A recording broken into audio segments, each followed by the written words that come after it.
this is a huge question. There are a lot of values that contribute to the whole question of how gender is viewed in our culture. But I think we can put those in two camps.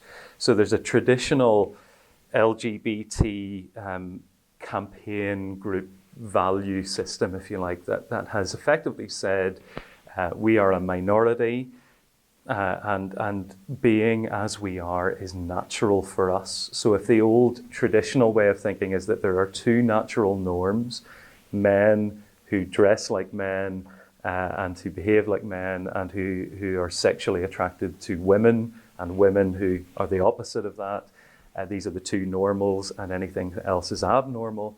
The LGBT group says, no, this is normal for us. It's natural for us. So we might be a minority, but we should have the same rights as everybody else. So that's a rights-based agenda. It's a freedom-based agenda. It's a minority agenda. And it has a lot in common with campaigns of other minority groups or groups that have been less powerful. So feminism, the idea of male patriarchy, and freedom for women and equal rights for women, or racism and so on.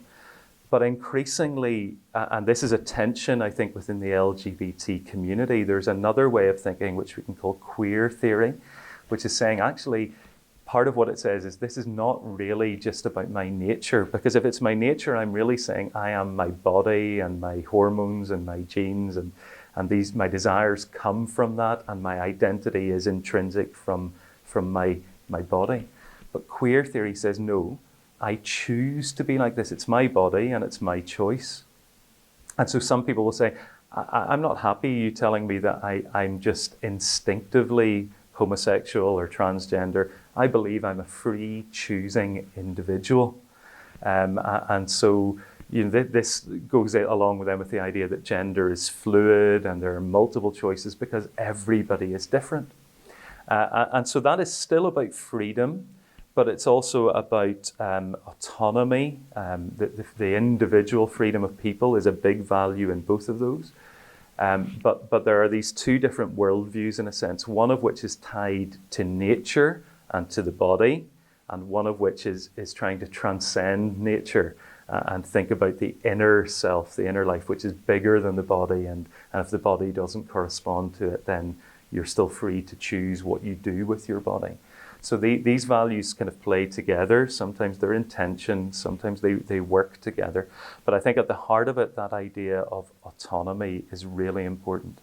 Whichever way it is, I am a free choosing individual, and therefore autonomos, a law for myself. Autonomy, which historically for philosophers like Immanuel Kant and so on, meant I should be free from the government and the state and rulers to do what is natural.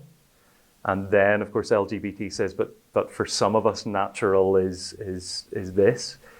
But now autonomy is increasingly coming to mean I am free to do what feels right to me. And there is nothing that is natural for everybody. Nature doesn't constrain us.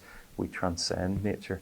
But it's autonomy, I think, that is shared across it, even though it's defined slightly differently.